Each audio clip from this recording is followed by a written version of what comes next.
Okay, good morning, everyone. Let's get started. We will be doing the immune system this week.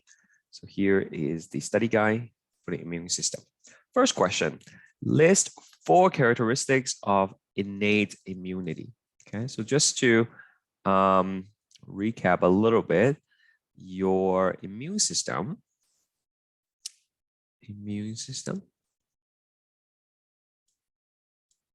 has 2 branches, right? There is the innate immunity, and then there is the adaptive immunity.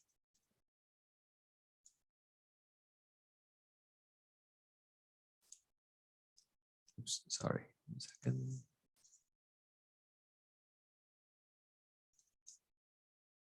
Adaptive immunity. Sorry, my pen is acting all weird. Give me a second. I'm trying to reset it.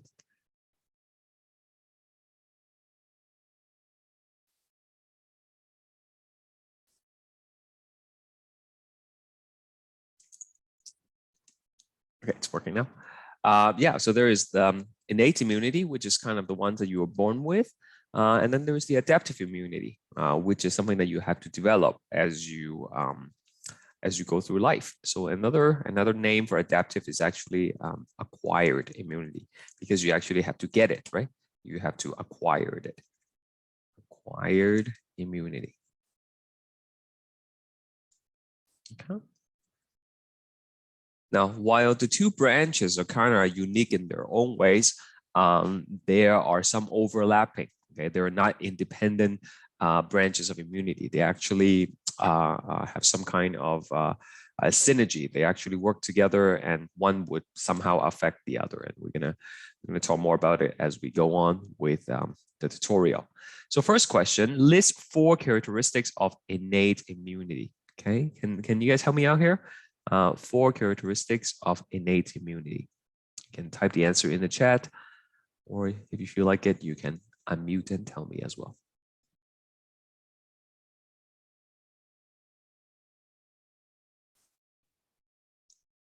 Anybody? No? All right. So the first one is that it is non-specific. Okay, so it's not designed to fight off a particular pathogen. Okay, it's not designed to fight off, say, chickenpox specifically. It's just going to be like a broad type of defense. So there's no specificity to it. Another characteristic is that it is going to be immediate. Immediate. Okay, so it's going to work right away. There's no lag period. You don't have to build anything. If you have pathogens that gets into your system right away, innate immunity will try to get rid of it. The next one is that it is inherited. Okay, it's embedded within your genes, and the moment you come into this world, it's ready to operate. And one last characteristic is that it has no immune memory. It does not remember what it has fought off previously. So if you encounter the same thing in the future, you will have to start from scratch. You will have to fight it off from the beginning once again. So these are the characteristics of innate immunity. Okay. So now we are going to take a look at the different mechanisms involved in innate immunity. Mechanism, some people get confused what that means. Basically, it just means that ways to defend the body. Defend the body in this context. Okay, so when we say the mechanisms used by innate immunity, we're talking about the different ways innate immunity is able to defend the body against pathogens. Against pathogens. And pathogens, just to refresh your memory, is basically any organisms that can cause you to become sick. Right? So there is bacteria, viruses, fungi. All these things are examples of pathogens. Okay, so the best defense is to not let them come in. at all. So that's why we have the barriers to entry. Okay, so let's write down the purpose. Right, purpose. Okay, I'll do purpose in I'll do purpose in blue, and then I'll do description in pink. Okay. So what is the purpose? The purpose is to prevent pathogens from, excuse me, from entering the body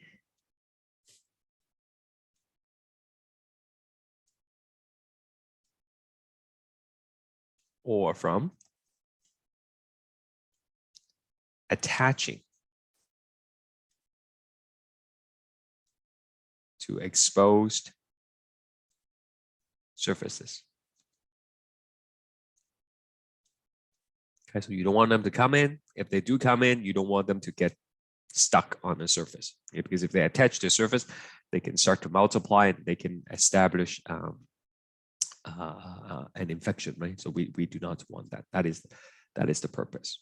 Okay, so let's give some description or some examples rather, okay, of barriers to entry. So what are some examples? Can anybody help me out here? Give me one type of barriers for entry. Physical barriers. Yes, Jyoti, that's correct. Thank you. So there is the physical barrier.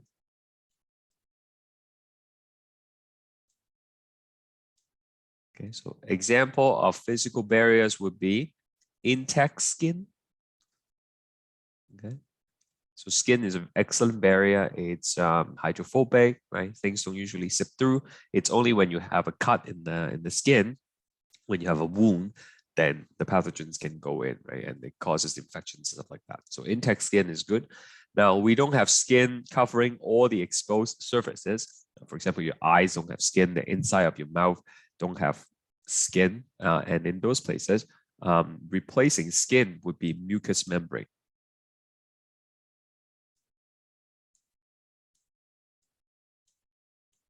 Okay, so these will keep things out. And also, as part of the physical barrier, we have something called normal flora.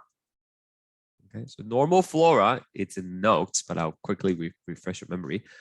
These are normal, unharmful bacteria or microorganisms in general that lives in us or on us. Okay, so we have a symbiotic relationship with them. Okay, that means we both benefit from this relationship. Okay, so we give them a place to live, and in turns they offer us some kind of protection. The idea is that they take up so much space that there will be no room left for the bad pathogens to attach to. Okay, so that is the normal flora. Okay, so other physical barriers that we talk about includes a ciliated surface, surfaces, okay, such as the trachea, right, your airway. There are ciliated cells in there. So anytime a pathogen is attached to it, then the cilia can kind of swoop them up along with the mucus. So these are examples of physical barriers. Okay, so in addition to physical barriers, we also have chemical barriers. Okay.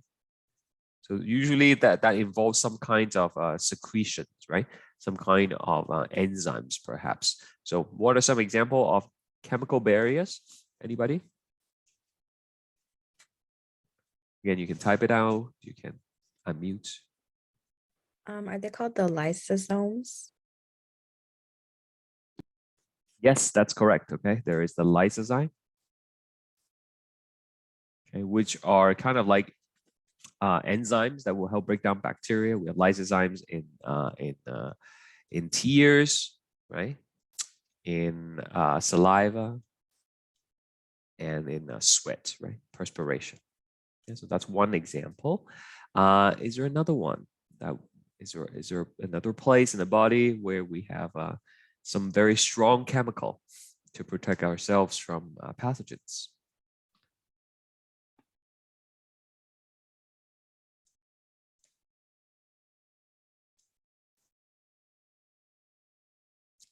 Anyone else? Or pH balance. That's right. So it could be low pH, right? So low pH. Let's put it right here. Low pH, such as the stomach. Okay. The ciliated cell is part of the physical barrier. Yeah, someone mentioned that. And then the HCl in the stomach, that would be an example of chemical barriers. So that's good, right? So these will prevent the pathogens from entering the body. And if they do enter, we try to get rid of it.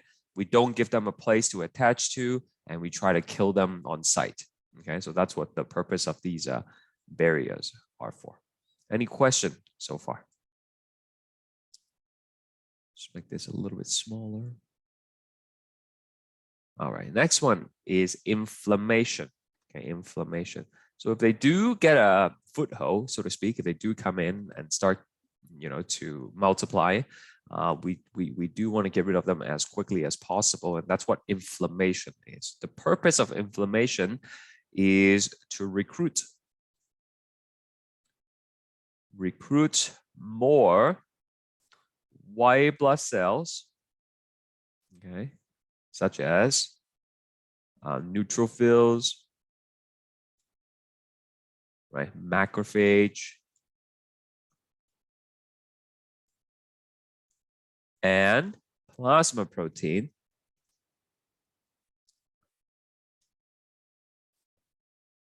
such as, you have some clotting factors, maybe, if you're bleeding, right? Maybe you bring some complement protein.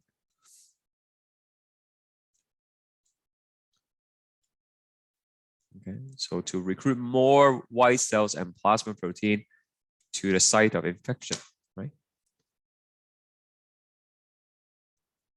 So that's the purpose of inflammation. Okay. Now, how are we gonna do this? Okay, how are we gonna do this? Well, we will rely on histamine, right? So the release of histamine,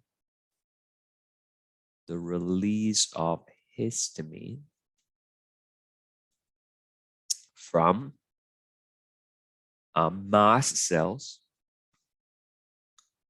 will result in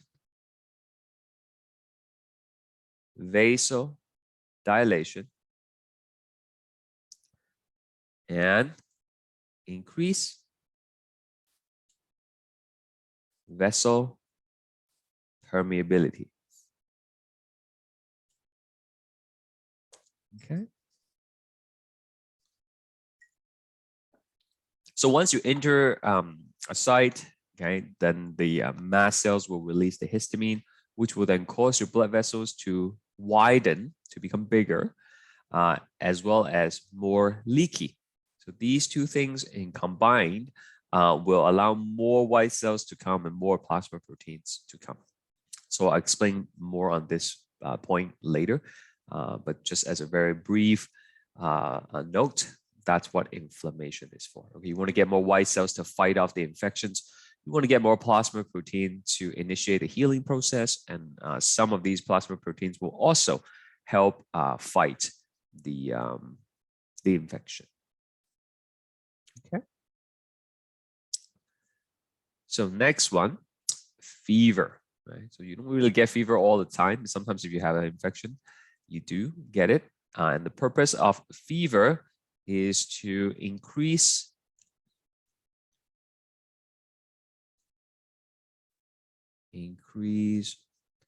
body temperature.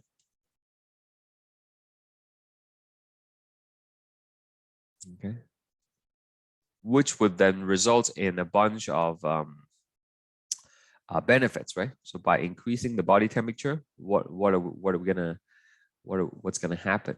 Okay, so by increasing the temperature, we will increase metabolism, cellular activity,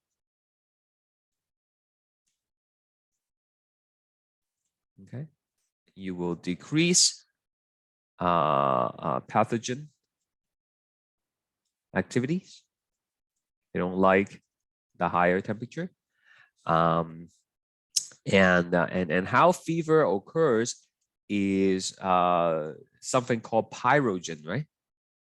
Pyrogens will act on the hypothalamus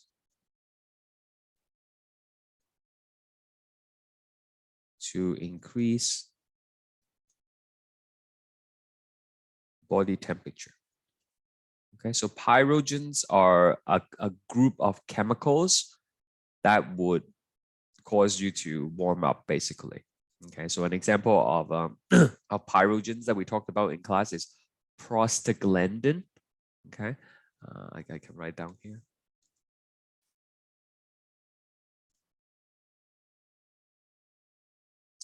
Okay, so that will act on the hypothalamus, which is deep in your brain.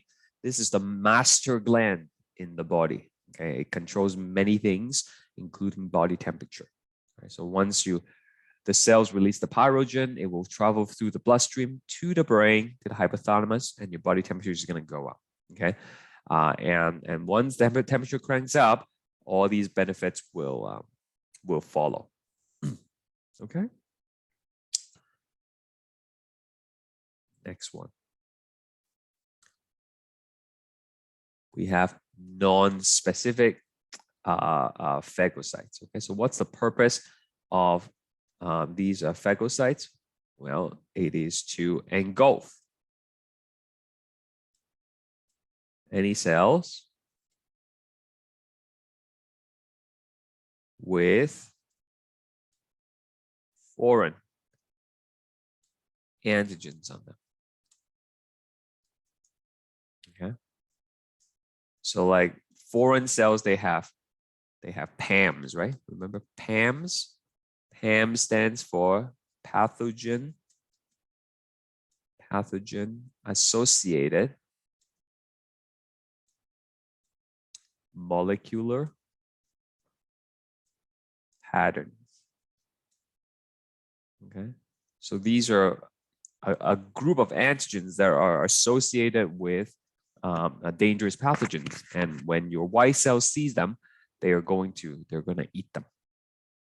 Okay, so just to again remind you, antigens are not necessarily bad. Okay, like your cells have antigens, right? Your normal healthy cells have antigens. That's what your blood group is, right?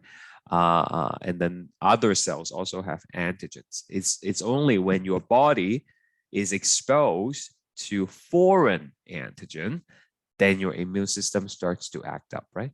Okay, so just like my antigens will be different from your antigens, right? That's why I cannot just, take one of my kidney and then donate it to anybody, right? Because the antigens might not be compatible and the immune system will attack it, right? So many students get confused about the word antigens. They think automatically it's bad, okay, to have antigens in the body. It's not, okay? It's just that when you have a pathogen, which is like bacteria, viruses, right? These things, they have foreign antigen on them, and that's what activates your immune system. And one of the ways that you deal with them is to eat them up. And that's what these non-specific phagocytes are for. Okay, so why do we say non-specific, right? Well, these phagocytes will eat anything that doesn't belong to the body. It's not phagocytes that are designed to eat a particular type of bacteria. It's not like they will only eat E. coli or something like that. Okay, as long as the pathogen has these PAMs on them, right, or has a foreign antigens, it is going to eat them out. Okay, any question so far about this?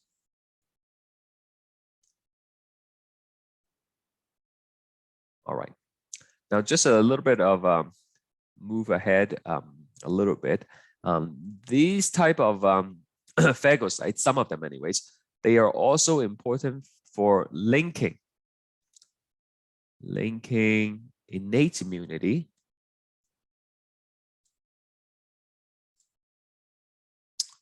with adaptive immunity through antigen presentation. Okay, so I'll explain what that means in a second after you've copied it. Okay, so that's the purposes, right, of non-specific phagocytes. So what does that mean, right? So there is your there is let's say a macrophage. Macrophage.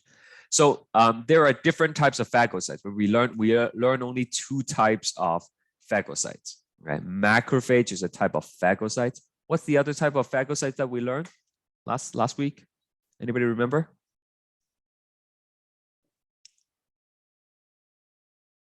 Phagocytes are cells that goes around and eat stuff, right? So macrophage can do that. What's the other one that also goes around and eat things?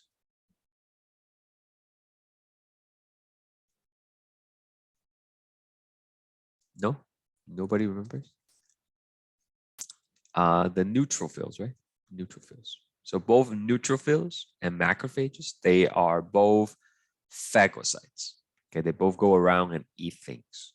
All right, but macrophage is also it's special. Okay, it's more special than neutrophils because as a phagocyte, it is also capable of doing antigen presentation.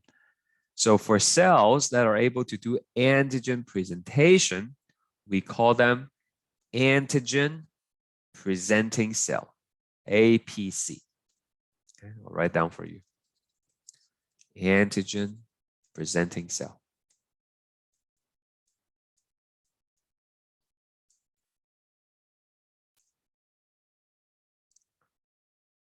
Okay, so not all phagocytes are APC.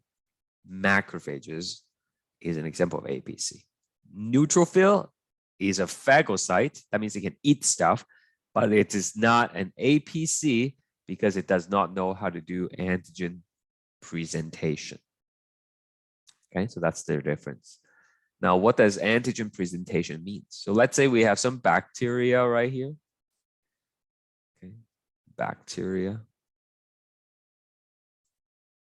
Okay. So the macrophage will come along and then it will eat these bacteria using phagocytosis. Okay, they are phagocytes, so they can do phagocytosis. They will eat the bacteria and then it will surround them with a vesicle like that. Okay, so normally you will just digest it and then be done with it and then you go eat more. But because macrophage is also an APC, what it will be able to do is it will do something called antigen processing. Okay, so what antigen processing does is it will break down the bacteria and then it will put like bits and pieces of the bacteria on the surface of the cell. Okay, so these are bacterial antigens, okay, from digesting the bacteria. Okay, and then it is going to go ahead and do antigen presentation. Right, so you might remember from the recordings, right? It's going to show it to different cells. It's going to show it to these cells called the naive T cells, right? And it's like, look, I just killed this foreign bacteria. This is what it looks like. So please go find them and kill them. Okay, so this will link to the adaptive immunity, right, which involves more specialized cells that will be designed to kill off these red bacteria. Okay, so that's the purpose of non-specific phagocyte, and this is how it works. Okay, it works by phagocytosis as well as linking it to adaptive immunity. Does anybody have any question about what I just said?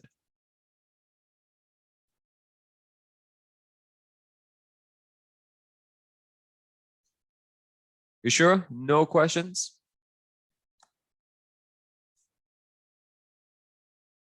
All right. Well then, let's do the next part. Next up, we have these things called NK cells. Okay, NK cells are the natural killer cell. natural killer cells. Okay. And the purpose is to kill infected cells, cells that has been infected with viruses, for example, and cancerous cells. Okay, of course, with limitations. If they are able to do their job 100% of the time, then people wouldn't get cancer. But they won't. They're not very good at doing it. They can kill some at the early stage, but eventually gets out of hand. So it's not a perfect defense. All right. So how does it do it? Okay. The description is NK cells. NK cells can trigger apoptosis in target cells. Okay, apoptosis means programmed cell death. Okay, they're able to cause the cells to basically kill themselves.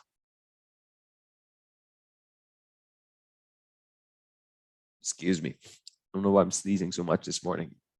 Okay, so that's NK cells. All right.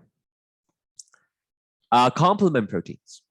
Okay, complement proteins. So the purpose of complement proteins is to enhance or synergize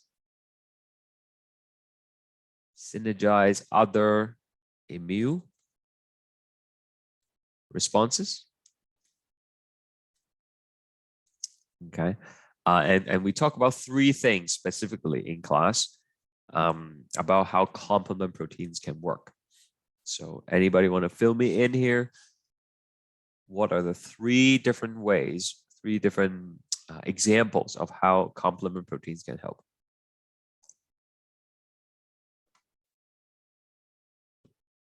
Anybody, please? Yep, it could definitely recruit WBC by leaving a chemical trail, right, for the white cells to follow so they know where to go. What's another example of how complement works? Shamira said coating target cells. That's right. Coating target cells to enhance phagocytosis. Right? It's easier to be identified once you tag them, and then the white cells is going to eat them, right? Very good. And last but not least, they are able to form membrane attack complexes. Complex, okay, the MAC, to punch holes in the bacteria cell.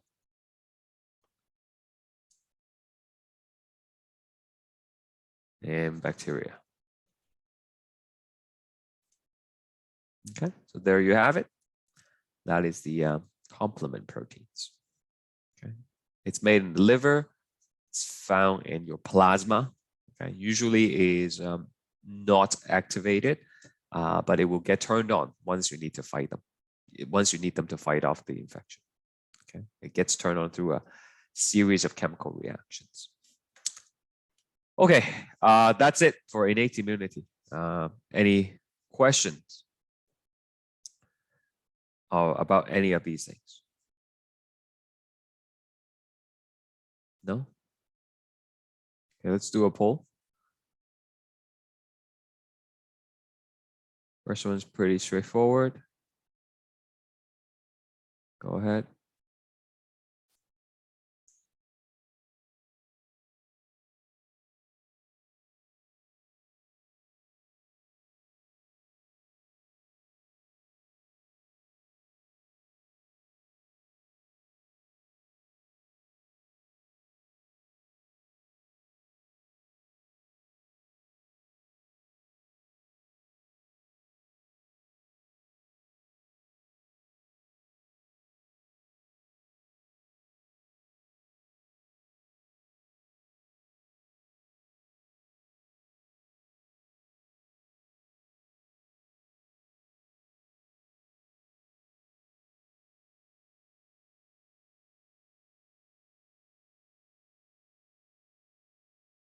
most of you got it. It is the ciliated cells, right? The other three are examples of chemical barriers.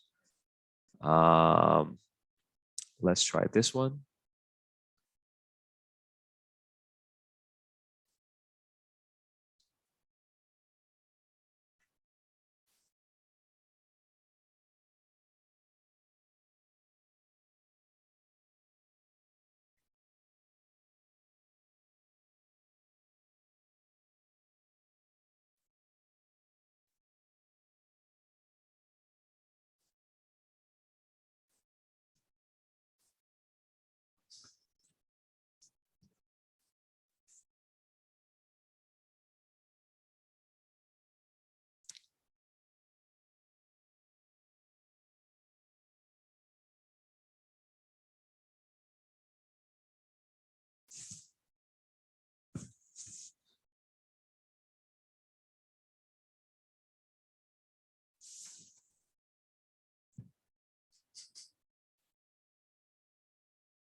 And again, most of you got it. It's localized swelling, and that's caused by the increase in permeability. So everything just kind of leaks out. The white cells actually goes from the bloodstream to the tissue. So it's the other way around. Fever is not triggered by histamine. Fever is triggered by pyrogens, right? Okay, and blood flow is actually going to be increased due to vasodilation. Let's try the next one.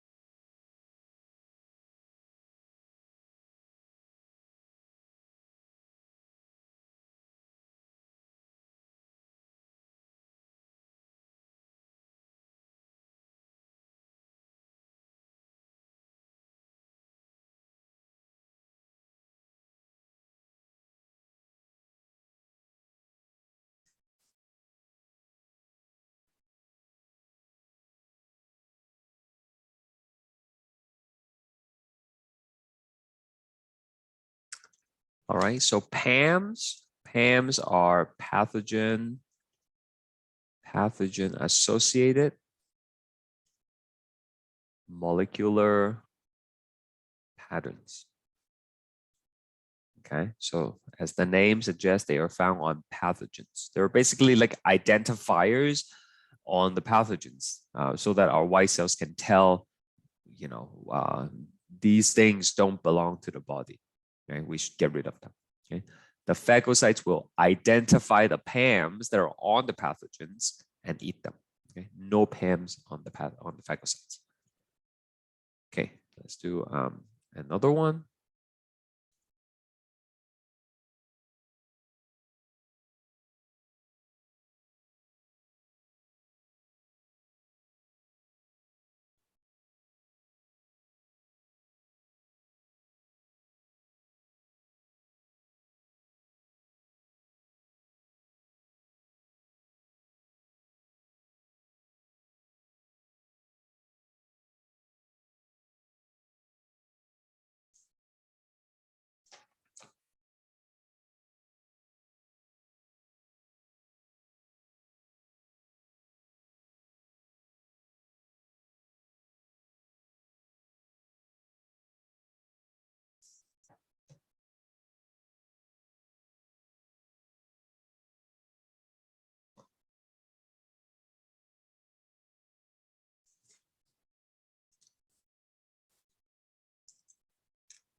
Okay. The membrane atom complexes are formed by the complement proteins, right? It's what we just talked about right here, right? Form membrane attack complexes. Okay, last one. Then we're gonna move on.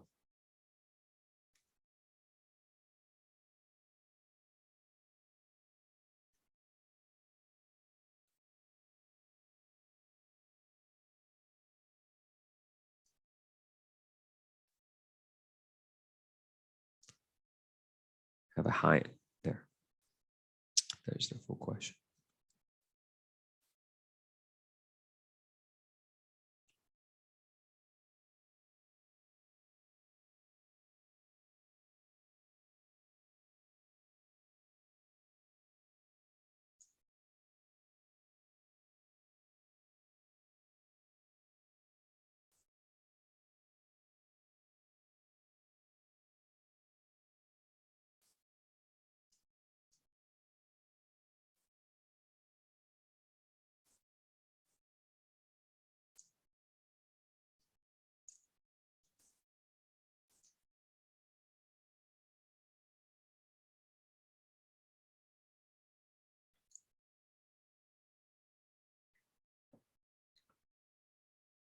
Okay, anyone else?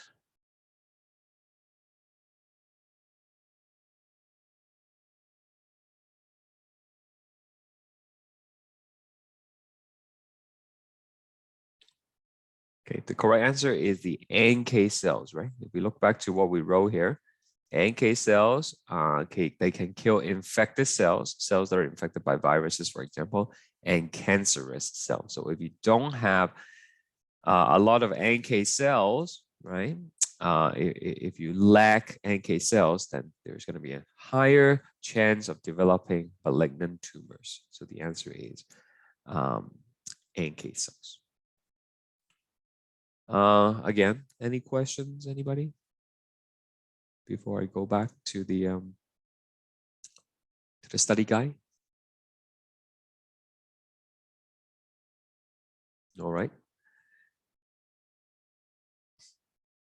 So here, list 3 examples of physical barrier. We kind of did that already, but let's write them down again. So we have intact skin, right? We have mucous membrane.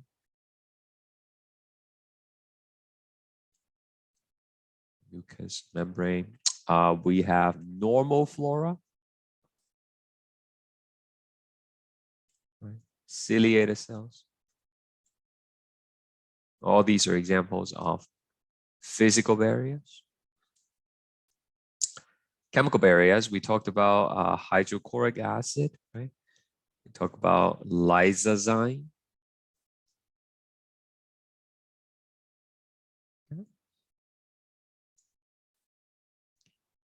List 4 characteristics of inflammation and 2 effects of histamine on blood vessels. Okay, so let's do the effects first. So histamines are released by mast cells, and it will trigger vasodilation, right?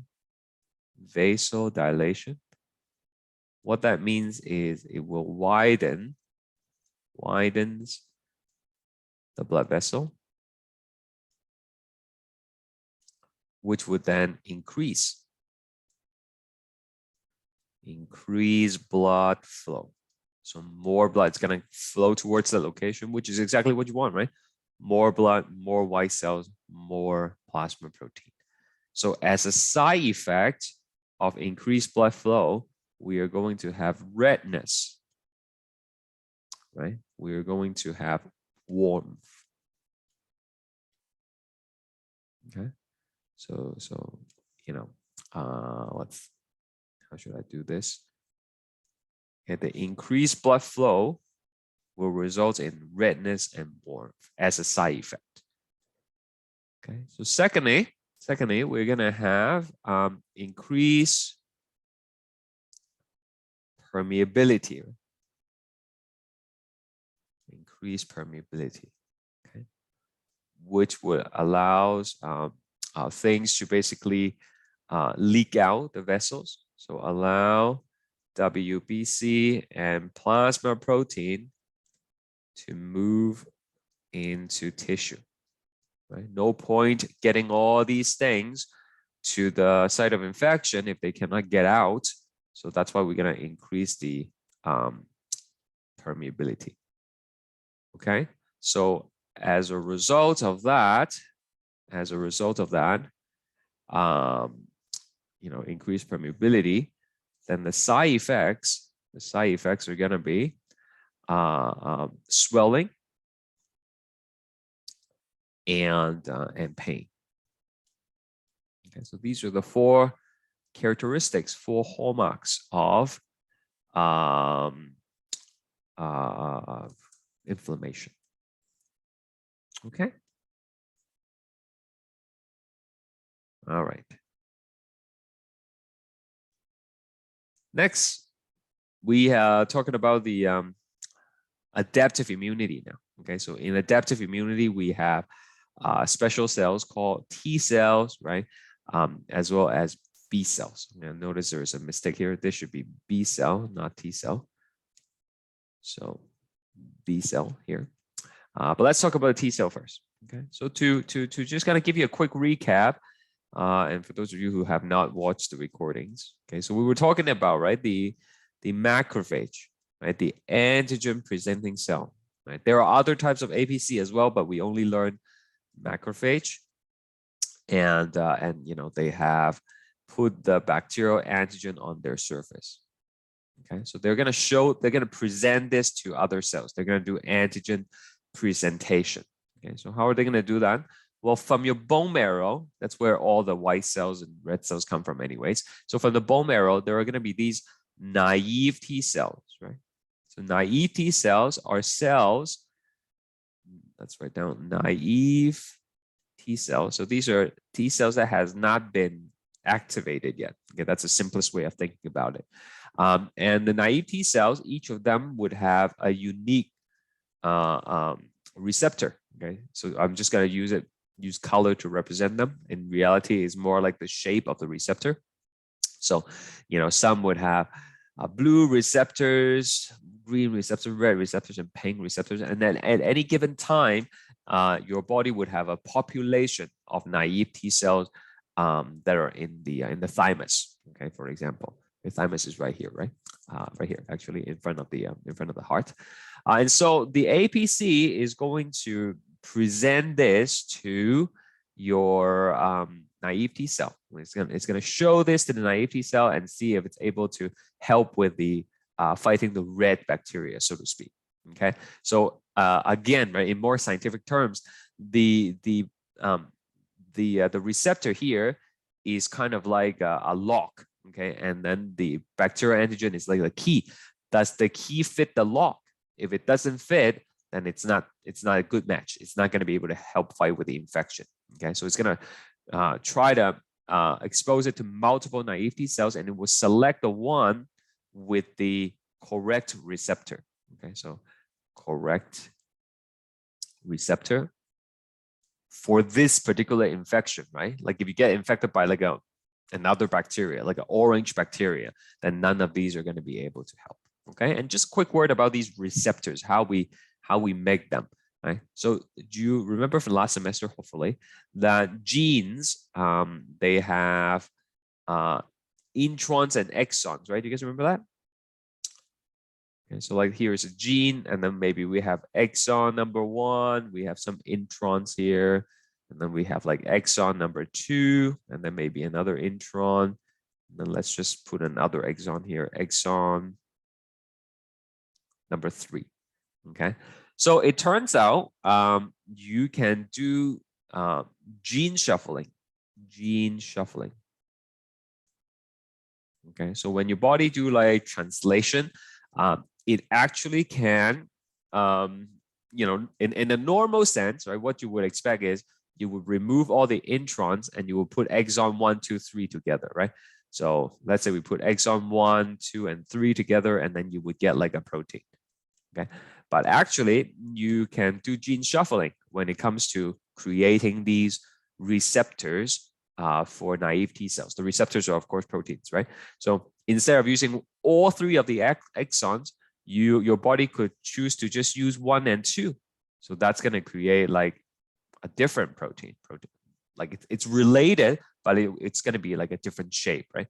Or you can use like 1 and 3, right? So that would be like protein C, right? Or you can use like 2 and 3, right? 2 and 3, and that's going to be like protein D, right? So with just 3 exons, you can generate, you know, 4 different types of proteins, and these proteins are going to become the receptor on the naive T cells, right? Okay, and that's how you create these variations. And in reality, we're not talking about just like 3 exons. We're talking about like, thousands of genes, thousands of these exons being shuffled.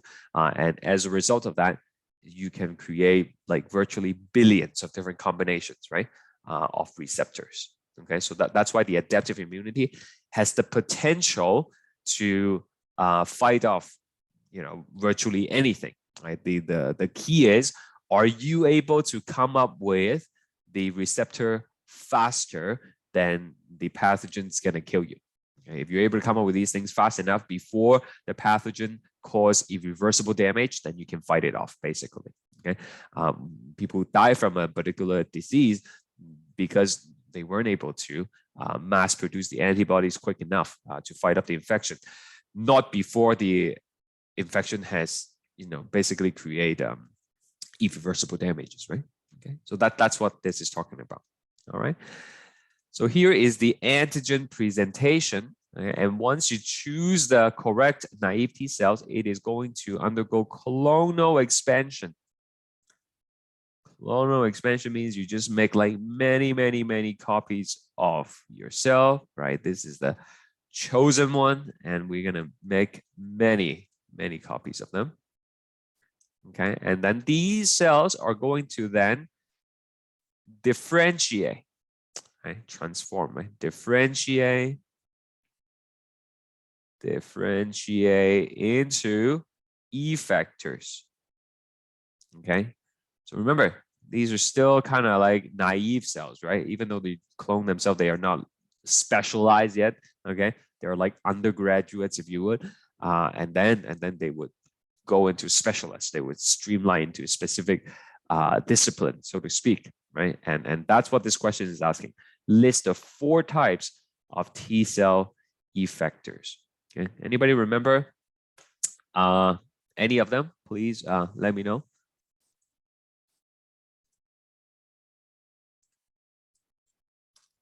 Any examples? Killer cell. Killer cells, that's right. There's the killer T cell. Yeah, let's write that down. Do not confuse killer T cells with natural killer cells, right? Natural killer cells are the ones that killed off the cancer cells and infected cells, right? Those are part of the innate. This is the killer T cell, which is part of the adaptive immunity. Okay, so another name for killer T cell is cytotoxic T cells. Okay, both names are okay. And then Shamira said helper T cell. That's correct. That's another one. Helper T cells. Can I have 2 more, please? Suppressor. That's right. There's the suppressor T cell. Very good. Happy to hear people's voice. And one more. Memory T cells. Memory T cells. That is correct. Memory T cell. Okay, so cytotoxic T cell and killer T cells, what do they do? Well, what they do is they are going to kill infected cells. I know it sounds very similar to natural killer cells, but that's what they would do. Okay, but the mechanism is different though. Okay, this one they actually would pump toxins into the target cells and kill them, but we just say kill infected cells. Okay, helper T cell. What do helper T cells do? Helper T cells, they are going to activate naive B cells. Okay, activate naive B cells. So just like here, right? In order to activate a naive T cell, we need the APC. Okay, so you're gonna have some naive B cell as well. And in order to activate the naive B cells, we're going to need the helper T cell. Helper T cell. Okay. And then memory T cell, when it's all said and done, the memory T cells will stay in the body. For a very long time. For a very long time. In case you get infected by the same thing.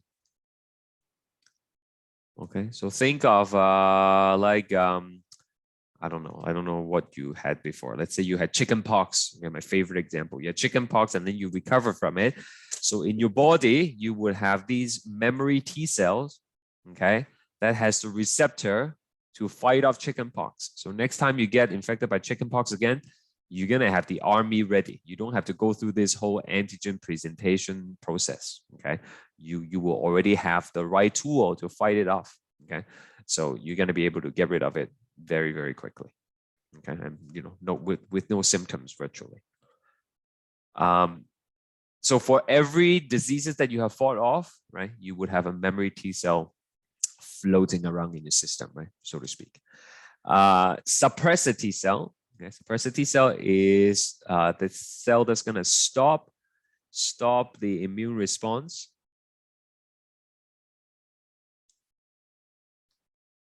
when the infection is clear. Okay, we don't want these clonal expansion to keep on happening, or we don't want uncontrolled cell division, right? So someone has to stop it when the infection is over. So that's basically what these effectors will do, and the actions of these effector cells, the actions of these effector T cells, we call this cell-mediated immunity. Okay, I don't know if I mentioned this in the lecture recording, but I think I used this in the in one of the questions. Okay, so this is called cell-mediated immunity. It's referring to everything that T cell does. Okay. So we also have these naive B cells, right? Okay, they also came from the bone marrow, and then they need to be activated. Okay, just like the APC will activate, like I'll write down here, right? You have some naive T cell from the bone marrow, and then they go to the thymus, and then through the activation of an APC, such as the macrophage, right? They will become these things. Okay, and then you have the naive B cells as well, naive B cells. Okay, and then through the actions of helper T cell, they will undergo clonal expansion, and then they will specialize. They will differentiate into one of the two possible effectors. So again, please help me out here. What are the two effectors of B cell?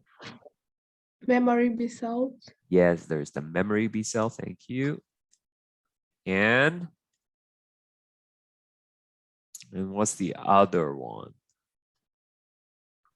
Plasma cells. Plasma cell. That's right. Thank you. Plasma cell. Okay, so memory B cells, same deal as above. Okay, stay in the body. Blah blah blah blah blah blah blah. Okay, you can copy it later. And plasma cells, they are going to mass produce antibodies. Okay, mass produce antibodies. So in this case, they would produce like red antibodies, right? Which would then tag the bacteria. Okay. So all these actions carried out by B cells, we call this antibody mediated. Okay, or humoral immunity. All these words. Okay. I know it's confusing, but that's what they're called.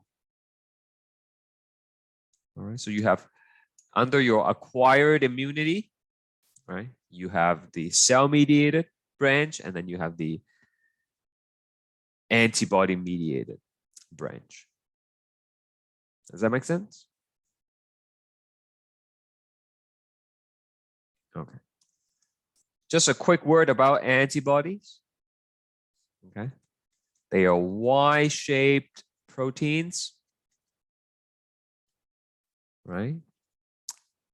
And usually it will only recognize one antigen, okay, specific to one antigen.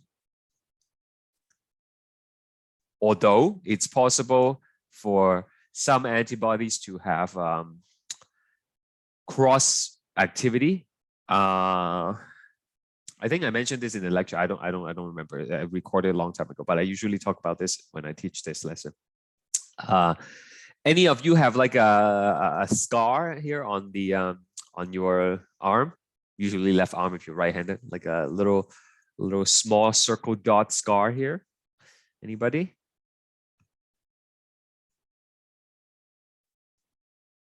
If you have it, do you know what that scar is for? It's from a vaccination, right? What kind of vaccination is that for? Anybody know what I'm talking about? Usually, like a few people in the class would have that, at least half the class. Or you guys don't know what I'm talking about.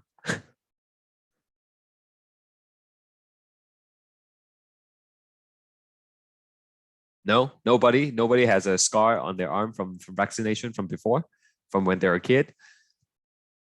I'm surprised. Usually, we have quite a bit of people who have that, especially if you are from Asian countries.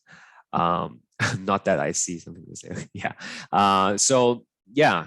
Okay. A few people are saying that. So what is that for? Anybody know what that was? My scar is really messed up. Mine is like super big. I'm not gonna show you because it might gross you out, but it's really big. It's from vaccination, yes, but what kind of vaccination? Anybody know what that's for? To attend school, yes, to attend school. I had to get, it was a vaccine mandate, basically, which is what people are fighting against, right? You might have heard about the truckers, right? Fighting against the mandate, but it was basically a vaccine mandate when I was a kid. I have to get that shot in order to go to school. But anybody know what that is? No? It's not chicken pox. Good try.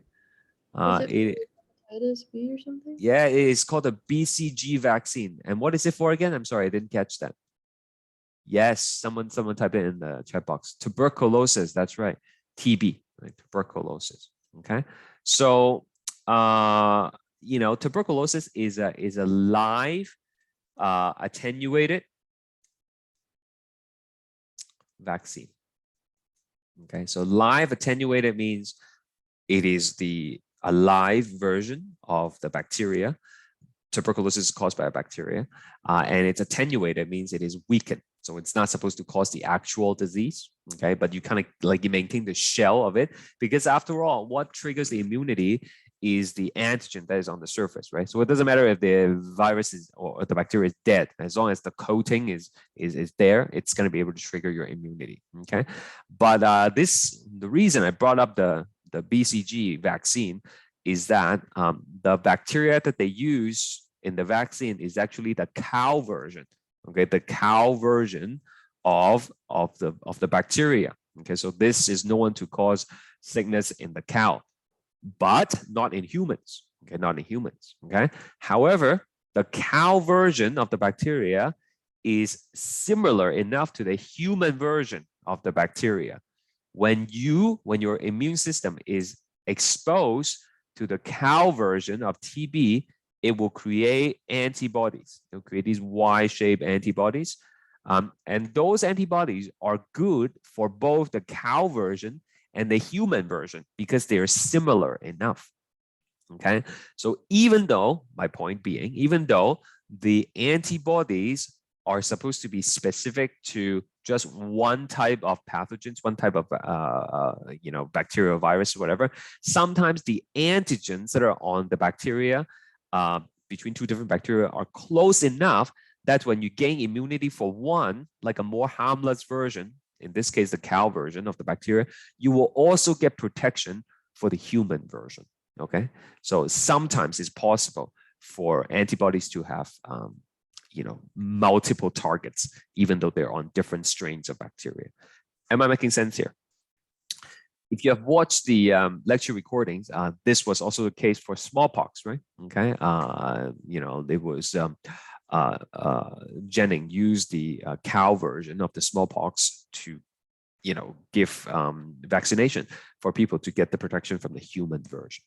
Okay, so there you have it. And now you know why you have a scar. Okay, if you grew up here in Canada, you will not have that. Okay, there's no BCG vaccine because tuberculosis was not widely spreading, right, in North American countries. It was more of like a concern for Asian countries, at least when I was growing up. I don't know if they still have TB mandates, but there you have it. Any question? Okay, so a couple more things about how antibody works. I'm just gonna squeeze in here how antibodies work. Okay, so number one, it will tag the target, right? And you're like, well, that sounds a lot like complement proteins. Yeah, it's similar. Okay, a lot of these immune functions are overlapping, right? So it tag the target, making it easier for phagocytes to identify, right? Form large clumps, right? And we shouldn't be surprised by this, because last class we talked about how when the antibodies and the blood cells cross-react, they clump together, right? So this clumping action actually helps in the context of removing pathogens, because if it's all clumped together and you have this big lump, it's easier for your immune system to kind of get rid of it, right? Okay, like imagine cleaning your house, right? Like if the dusts are like all over the place, it takes a long time to vacuum. But if they all come together in this big like dust bunny thing, right, you can just pick it up and get rid of it much quicker, right? So I don't know if that analogy helps, but that's essentially what it is. And finally, the antibodies can help activate complement proteins as well. Okay. So 4 characteristics of adaptive immunity. Here's the next question. It is going to be specific, right? It's tailored for dealing with a particular type of infection. So specific. It is going to be not immediate. Okay, it takes time to find the naive cells. It takes time for clonal expansion to occur. It takes time to produce the antibody. So if you come down with something, you're not going to be able to feel better at least like a week or sometimes 2 weeks later. Okay, it has diversity, meaning it has the ability to create virtually billions of different types of antibodies, right, by shuffling your genes.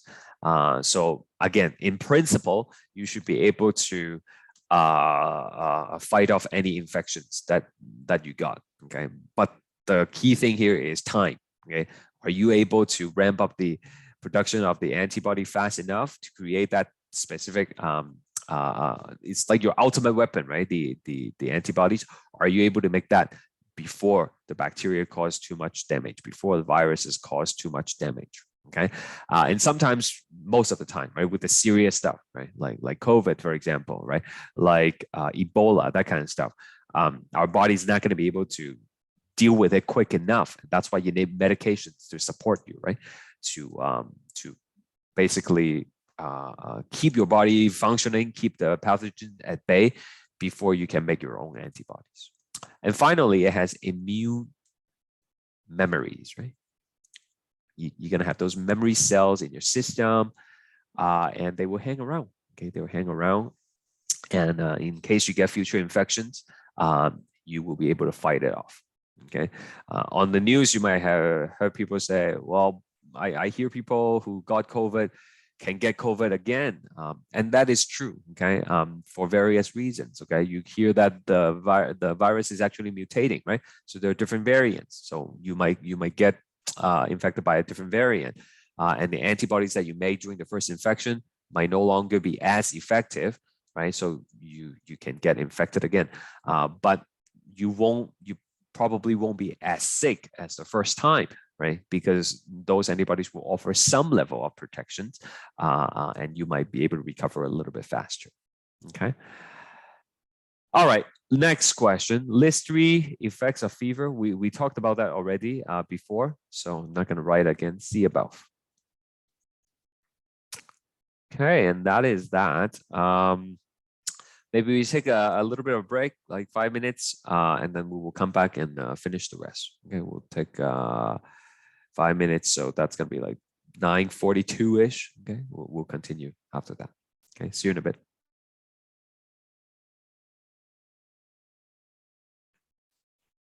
All right, let's keep going. Request for the long answer question. I'll give you guys a moment to look through it and let me know which one you want me to talk about.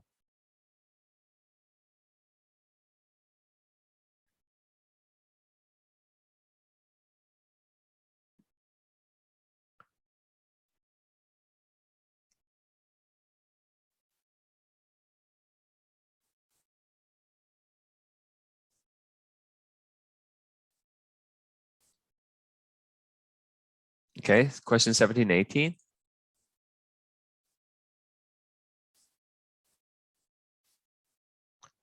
Sure. Anyone else? Those are the normal one that people request. And number 12. Yeah. Okay. I'll start with those. And if you have more, please do let me know. Okay, so number 12, right? The role of antigen presenting cells, right? So we kind of talked about this earlier, right? So what is an APC? Okay, let's define it. An APC is a cell that is able to do antigen presentation. Okay, so again, there are many different types of APC, but we only learn about one example, which is the macrophage. Okay, so what is the purpose of APC? Right? What does it do? Well, the APC is able to present the foreign antigen to the naive T cells and activate them, right? Okay, so the purpose of the APC,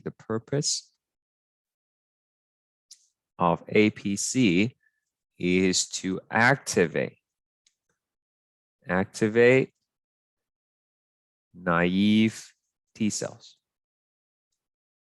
Okay, and hence the adaptive immunity. Okay, so I'm going to relate this to one of the application questions below. Okay, I'm just going to scroll down here. Number 3 here. Let's take a look.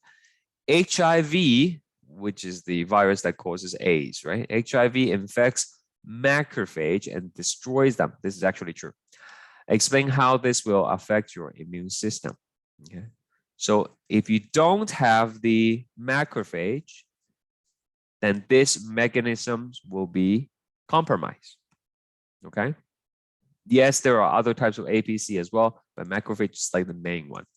So if you don't have macrophage, if the HIV virus destroys them, then you will not be able to activate naive T cells. And if you're not activating naive cells, then you essentially have no adaptive immunity, right?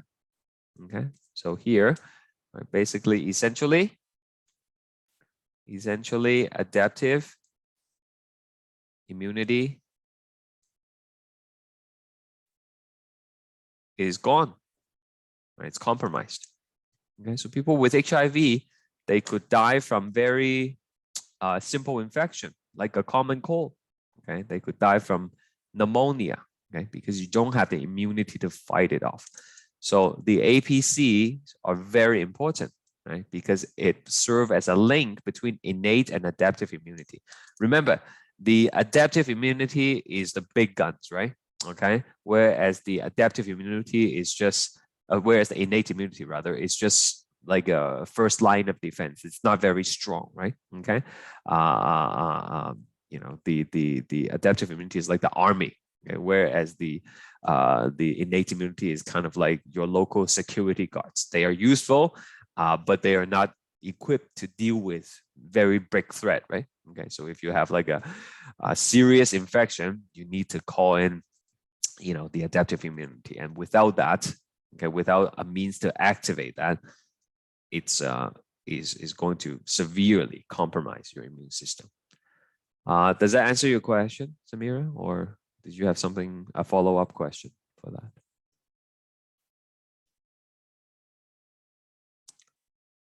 Okay, great. 17 and 18, explain the difference between active and passive immunity, and then active and passive immunization. So that's something that I talked about in the lecture recordings, but it's a confusing thing.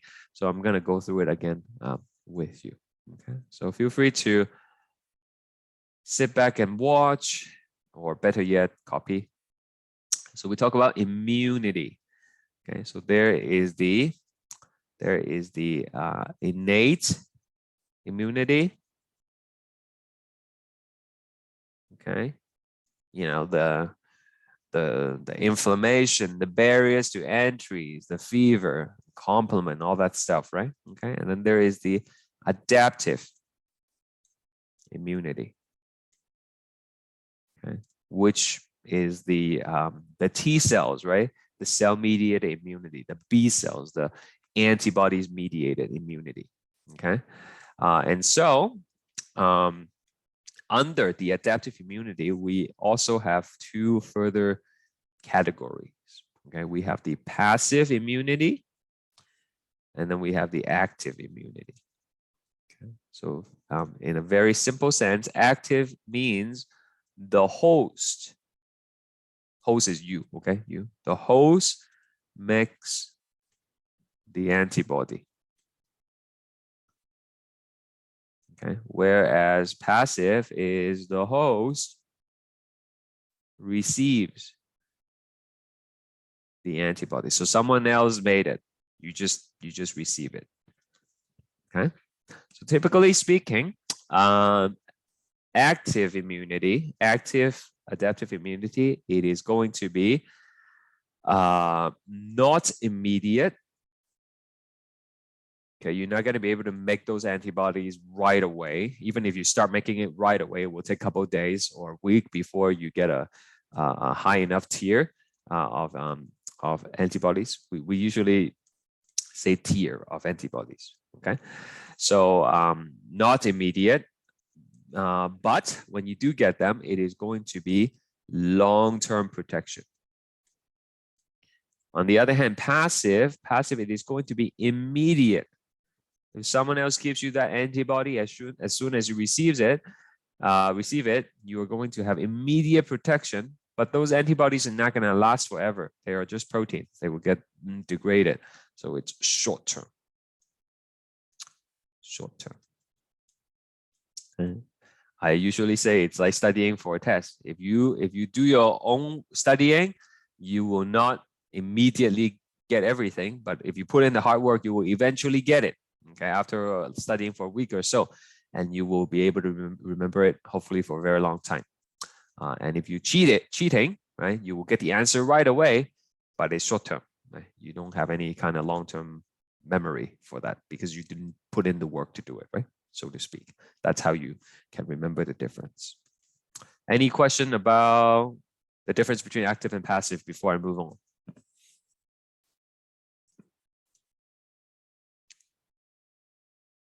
Okay, so under active, there are two types, right? There is the natural active, and then there is the artificial active, okay? So something is natural if it could happen on its own, okay, without intervention. Okay, something that could happen like 500 years ago without medical intervention. That would be something that's like natural. So the most common example of natural active is, got infected, recovered, and then now you have protection, gain immunity.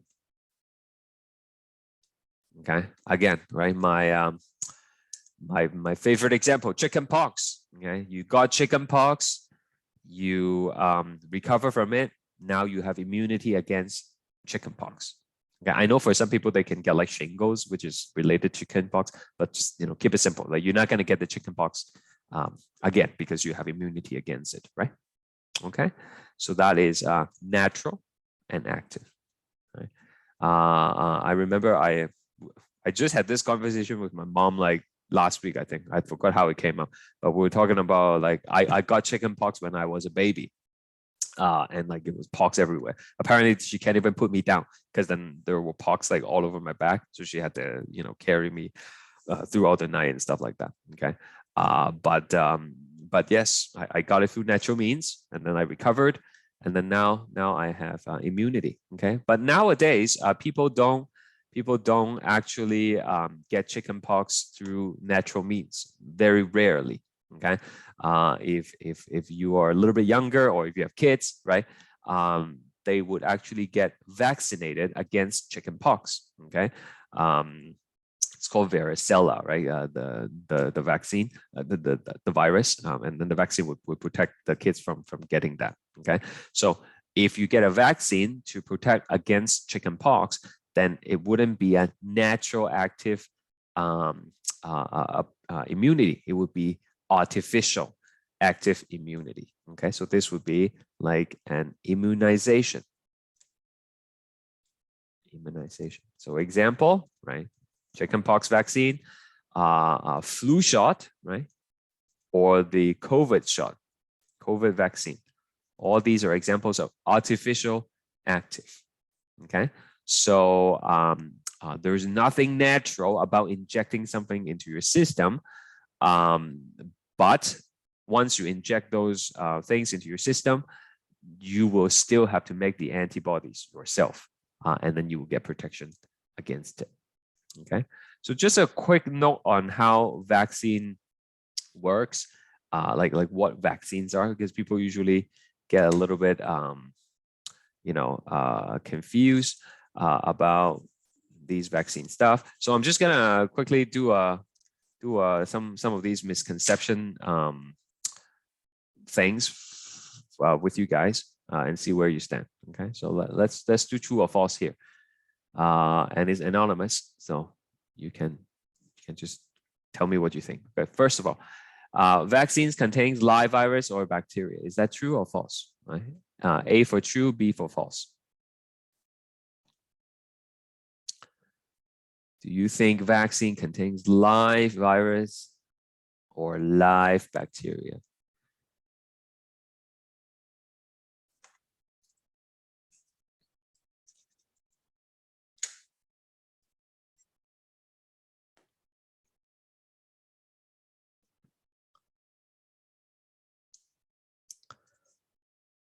Okay, anyone else? I'm just interested to see.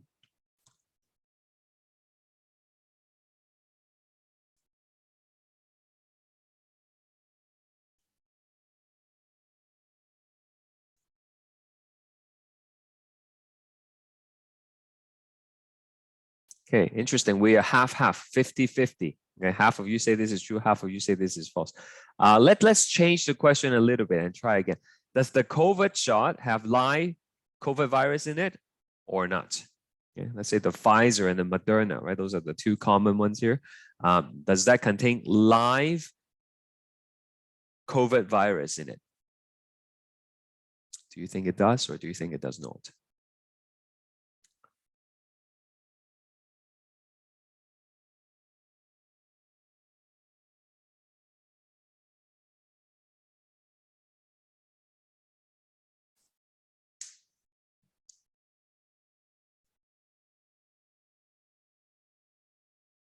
Okay, anyone else?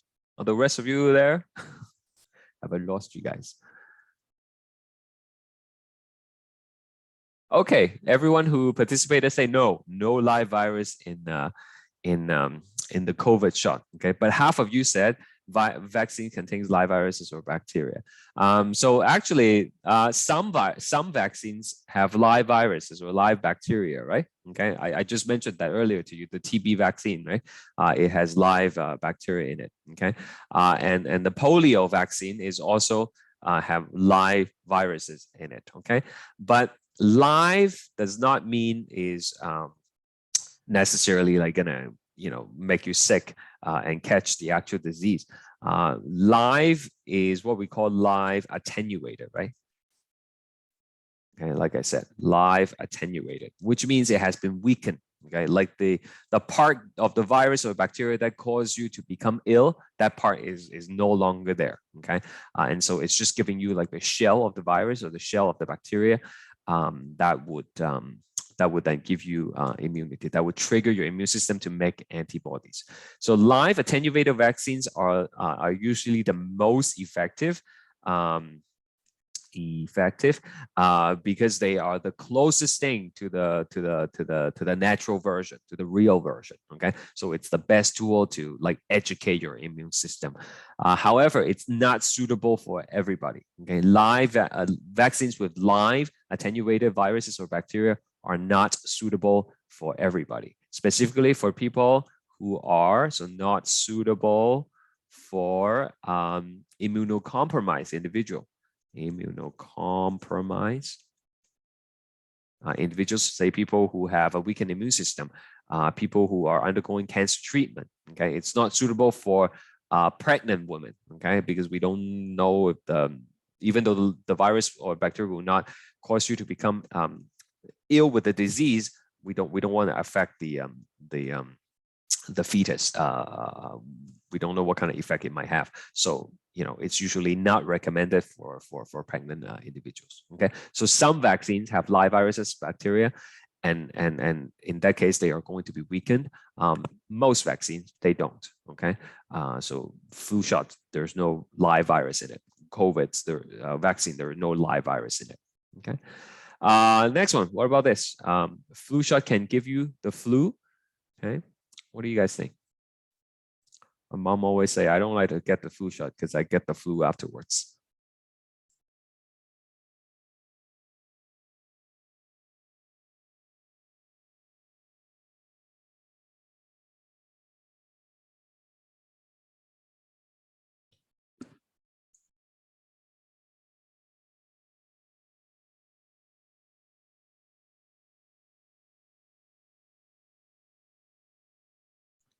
Okay, so a few people think it's true. This is not true. This is false. Okay, no vaccines can give you the actual disease that you're trying to get protection from.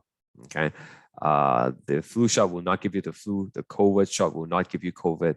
Tetanus shot's not going to give you tetanus. None of them is going to cause the disease that you're trying to get. Okay, now people get confused sometimes. They're like, okay, like I get the flu shot and then I feel not well. Like even with the COVID shot, right? If you have been vaccinated against COVID, your first shot, you might get feel unwell for the next day or two, right? You might have this muscle ache, you might have fever. Like that's what I had the first time I got the shot, right? That's normal, right? That's not you getting COVID. That's not you getting the flu, right? When you inject something foreign into your system, we learned that like your innate immune system is going to react. You're going to have the fever. You're going to have a little bit of inflammation. These are normal things that happens when you introduce foreign substance into the body, right? Okay, so these vaccines, they are foreign substances, right? That will help educate your immune system. They will not cause you to have the actual disease, but nevertheless, they are foreign substance. And so those symptoms that you experience are not of that actual disease, but just generally your innate immunity reacting to foreign material. Okay, so not true. What about this one? This one is a hot one for people to have misconception on.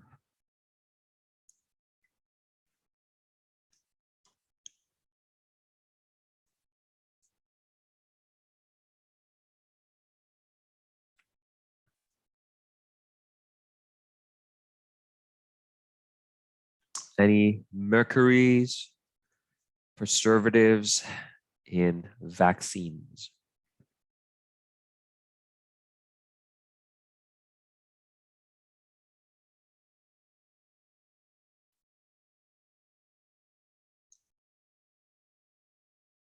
Okay, so I think in the lecture I mentioned, right, like people, there was like this debunk study that says mercury was found in like the MMR vaccines, and that were responsible for causing autism. And you know that is not true. It has been debunked. But mercury was the concern for many people who are like anti-vaccines, right? So is there mercury in the vaccines? Well, in Canada, no. Okay, and I think in the U.S. for the most part, no as well. Okay, mercury has been removed to be used as a preservative for a very long time, since 1990 something. I forgot exactly what day. Okay, and when we talk about mercury, we're not talking about the elemental mercury, right? Because that is poisonous, of course. We're talking about a compound, thimerosal, that contains a mercury atom in it. As you know, just because something has an atom of a particular element does not necessarily mean it has the property of that element, right? Sodium chloride is table salt, yet is not explosive like sodium. So just because it has a mercury atom in it doesn't mean it is going to be poisonous like mercury, right? Okay, and this kind of thimerosal is actually not lipid soluble, so it gets in your system and then you just basically pee it out the next day. It's different than, say, mercury in like fish. Okay, those are different kind of mercury. Those are lipid soluble. So if you eat too much, like, you know, wild tunas or something, then the mercury will accumulate in your system. So this is a completely different kind of mercury. So in Canada, there's only one type of vaccine that still has thimerosal as the preservative, and that's flu shots. Okay, so some flu shot is taken from like a big vial. Okay, so instead of like one needle, one injection, they take it from this stock vial. Okay, so they keep on drawing from it. So give it to one person, take it again, give it to another person. So to prevent contamination, right, of like multiple needles going in to draw the fluid, there will be some thimerosal, some preservative in it, and that does contain mercury. But like I said, it's not harmful because it's so small. Number one, it's very small in quantity.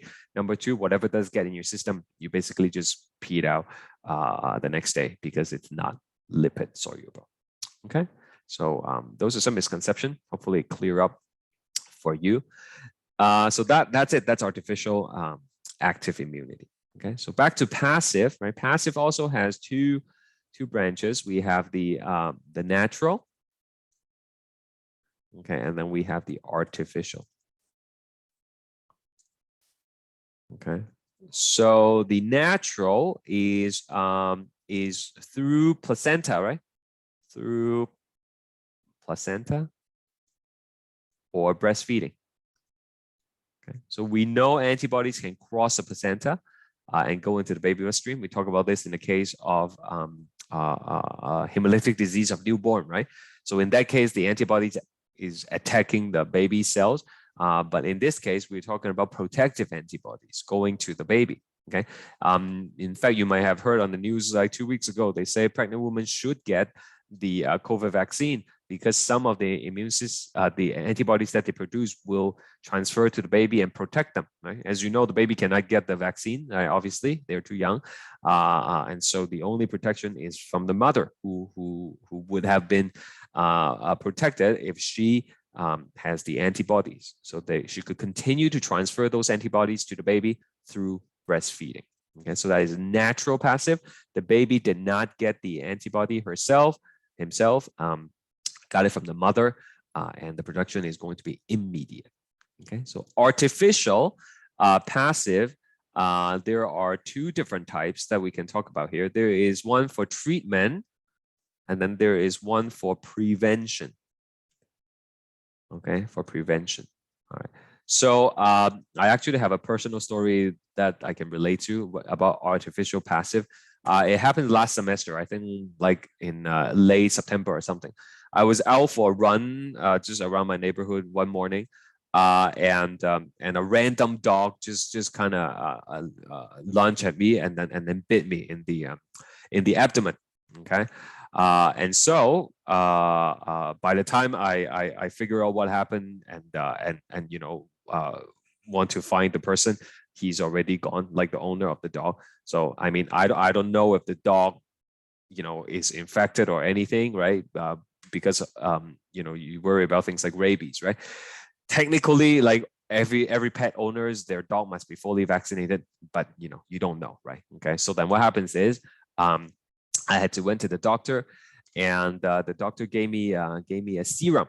Okay, so the serum contains antibodies that will basically target the rabies virus. Okay, and so that is a type of artificial passive. Okay, it's because I'm receiving the antibodies from some other source. I didn't make it, and it's artificial because I'm injecting something into my system, right? So it was a big injection. I think it was like 4 milliliters or something. So I got a shot on that day, and then I had to continue to receive these serum shot over the course of a month, like 1 shot per week.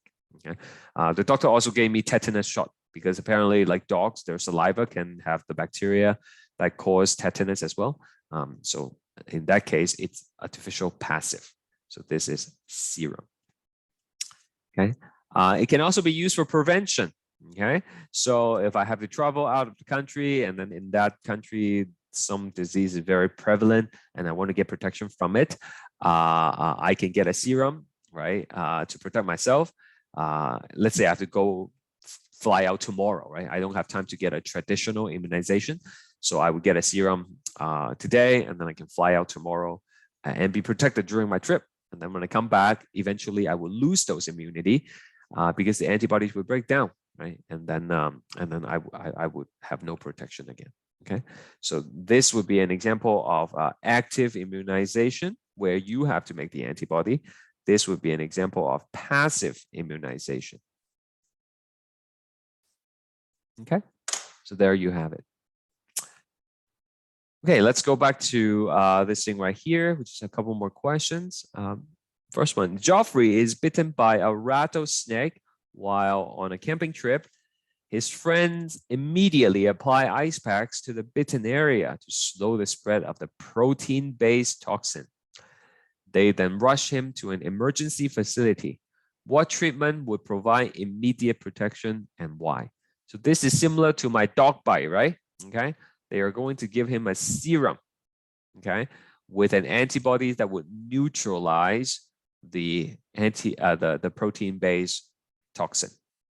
Okay, explain the type of immunity this would be. Okay, so like all serum, this would be passive. This would be artificial, passive. Okay. If Geoffrey were to be bitten by another rattlesnake in the future, will he be immune to the toxin? What do you guys think? Is he going to be immune, or is he going to be in trouble again? Okay, Megan says no. Yeah, no, he will not be immune. Okay, because this is artificial passive. Artificial passive, right? It's antibodies that have been created by someone else. In this case, it's probably from animal, like they probably inject the toxin into like a rabbit or a goat and then extract the antibodies. So Geoffrey did not make the antibody himself. And so if it's not going to be long lasting, if he gets infected again, sorry, if he gets bitten again in the future, he will need to have another serum. I actually asked my doctor, like, so because I got all these shots where I was like, am I going to be good for the future? He says, no, you get bitten by a dog again, you will have to come in and we have to do this regimen all over again. And then I feel dumb for asking that question because I knew that answer already, right? Next one. One dose of vaccines against chickenpox will virtually offer lifetime protection against the virus. whereas a new flu shot is needed every year.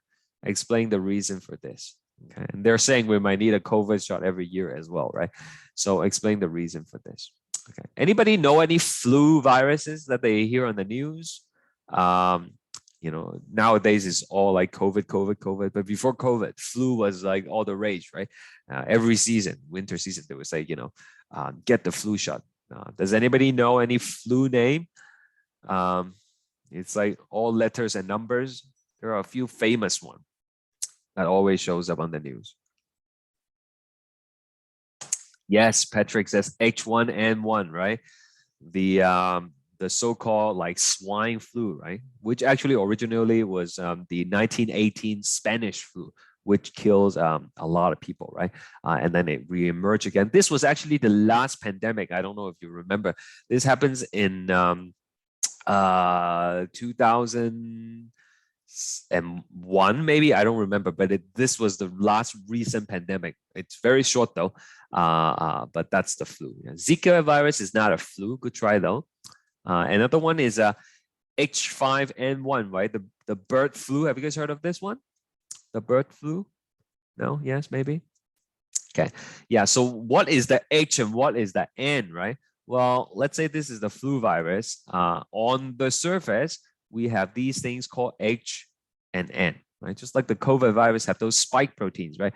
On the flu virus, right, the influenza virus, we have the H, right? H stands for hemagglutinin. You don't really have to know that. And N stands for neuraminidase.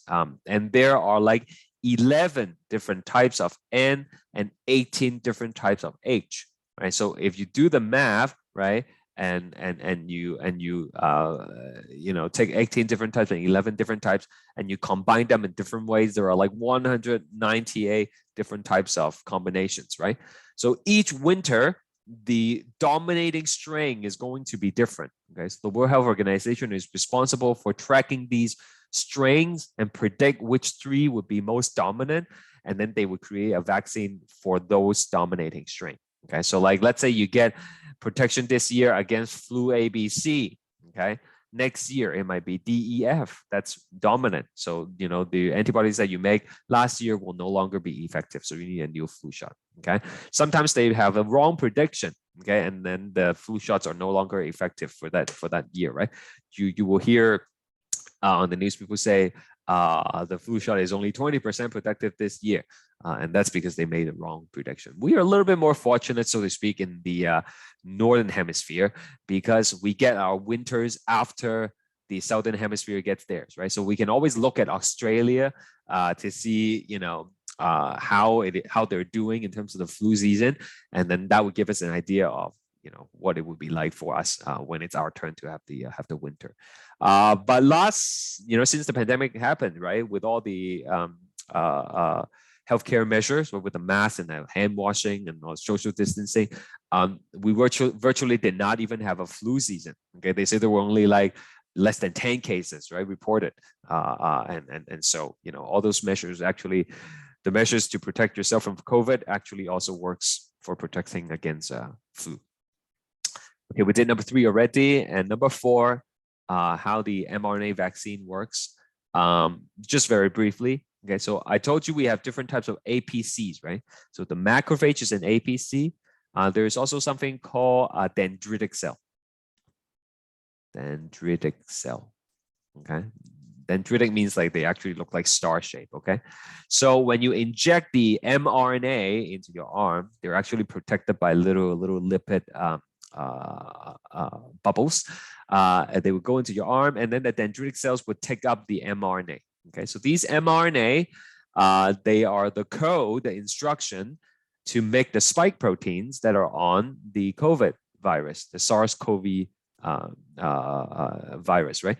And then these spike proteins would now appear on the surface of the dendritic cell. Okay, so rather than the dendritic cells like, engulfing the actual virus and then putting it on themselves, now you're giving them the recipe to put these, spike proteins on. And then what happens is, as an APC is going to be able to go and show it to the naive T cell. Okay, so the naive T cells will then the selected one will go differentiate, and then they will become the different types of effectors. And the helper T cell would then activate the naive B cell, which ultimately would result in you producing all these anti-spike protein antibodies. Okay, so when the real thing comes, if you're unfortunate to get infected by the actual COVID virus, you will have the antibodies ready to fight. Okay, there is a big misconception, right? Like out there, people say you get the COVID vaccine and then you still end up getting COVID. Nobody says the COVID vaccine is going to not give you to protect you from infection. Okay, you can still get infected. The point is you're not gonna likely to die from it if you're vaccinated. You're not gonna be able likely to get very ill, right? You might not need to get hospitalized, right? And you are going to just have a very mild symptoms, right, from the infection. So that's what the vaccine does. It doesn't stop you from getting infected. It just prevents you from getting very, very ill. Okay, and that's basically how it works. Okay, so there you have it. And here is the fill in the blanks. But I think I am going to post that up online for you to check on your own.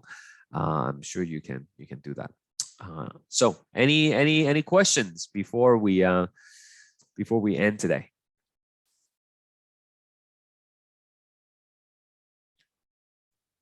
Okay, so next week we will do lecture 4, and I believe we will also be talking about the lab. Let me just double check the calendar and see where we are at. 1 second.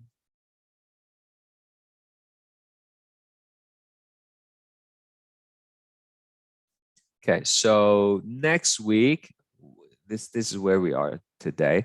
So next week we are going to we're going to be taking up the lab 1 as well. So I'll post a link online and show you where the lab is. You should try to do that before coming to class.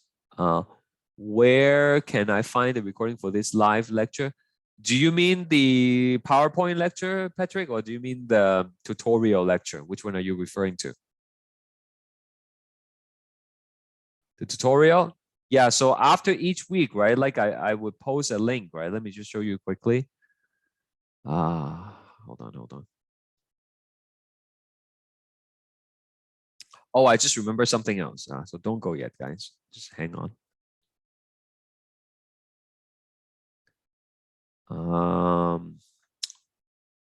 New share screen 1. So over here, right? After each week, I'll post a debrief, right? And it says tutorial archive has been updated. So if you click on that, it will take you to this file. And then that's where all the tutorial recordings are going to be. Okay. The quiz that you guys did, class average was okay. I mean, like not as good as I hope it would be. It was around 68. So it's not. It could have been better, right? Let's just put it that way. Okay. So I'm not sure why people what people are struggling with. So feel free to contact me if you're struggling, if you need clarification, so on and so forth. I think I mentioned this before. I won't be able to share with you the which question you got wrong because we need to maintain the integrity of the test bank, right? I know it's not an ideal situation, but it's one of the drawbacks, right, of online learning. So I took a few questions from the quizzes. I looked at everybody's quizzes, and then I found out some questions that a lot of people got wrong, and I just want to go through them with you here. So at least you will see, maybe you had this same question, maybe not, because it's randomized, right? So everybody is going to have a slightly different quiz. But here are like a few questions where a lot of people got wrong. So let's just go through it. First one, a person who is recovering from recent heart attack is likely to have, so we have a bunch of stuff about cardiac output, right? So the equation is cardiac output equals to heart rate times stroke volume, okay? So if you're recovering from a recent heart attack, that means your heart muscle is going to be weaker, Okay, so that is going to affect your stroke volume. It's going to cause stroke volume to go down because you're not squeezing as hard, right? So if stroke volume goes down, then your cardiac output is also going to go down. So the correct answer is decreased cardiac output due to decreased stroke volume. Okay. Next one. Normal heart sounds are caused by which of the following events? Okay. So the LUP and the DUP is actually caused by closure of the heart valve. Okay, just closing the heart valve is like slamming a door, right? It's going to create a sound. That's the correct answer. Select all correct statements related to capillary exchange. Okay, so remember, this is capillary exchange. High blood pressure on the arterial side, lower on the venous side, and then the osmotic pressure is the same throughout, right? So let's see what's the correct statement. Pressure is higher on the arterial side than the venous end. Okay, I just said that, so that's correct. The net pressure on the arterial side pushes fluids out of the capillaries. That's true, because you have higher blood pressure than osmotic pressure, right? So you will have net loss on the arterial side. Blood pressure is higher on the osmotic pressure, higher than osmotic pressure on the venous end. So on the venous end, it is the other way around. Okay, the osmotic pressure is higher than blood pressure, so that's not true. Osmotic pressure is lower on the venous end than the arterial end. Osmotic pressure is actually the same throughout, so not true. And lastly, osmotic pressure generally draws fluid into the capillary. That is correct. That's what the green arrows are pointing at, right? So those are the three correct statements. During ventricular systole, that means contraction, okay, what is going to happen? So the ventricle contracts, not relax. The AV valve are going to close. That is correct, okay? Because when the ventricle squeezes, you don't want the blood to go back to the atria, right? So the AV valve has to close, okay? The atria would have to be relaxing, and then the blood will enter the pulmonary artery as well as the aorta, and then the pressure in the ventricle is going to increase because you're squeezing it, right? Okay, it's that increase in pressure that causes the blood to go out. So the correct answer is B. And one last one. What event does the peak R corresponds to? Okay, so this is actually one of the poll questions we did as well. And that corresponds to the contraction of the ventricles. Okay, so if you didn't do too well in this quiz, again, it's very important that you work on the study guide, maybe on your own after the tutorial, after we take it up, maybe like, print a fresh page and start doing it again on your own. That would help, I believe. And watch the tutorial recording again for the poll questions, okay? Because those are like questions that might show up again on your actual test. Okay. So that is that. Now the good news is, like I said, right, the test, which is going to be happening on the 10th, that's just going to be, there's actually a mistake here. That is just going to be lecture 3.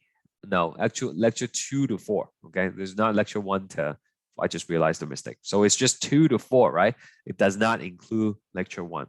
Okay, but the lab quiz will have some questions from lecture 1. But that one is okay. That one's easy, right? That one, the lab quiz is like 2 attempts, and then you have a lot of time, so you don't have to worry too much about it. Okay, so yeah, that's that. Okay, so thanks for coming. I'll see you all next Thursday. Have a good week. Bye for now.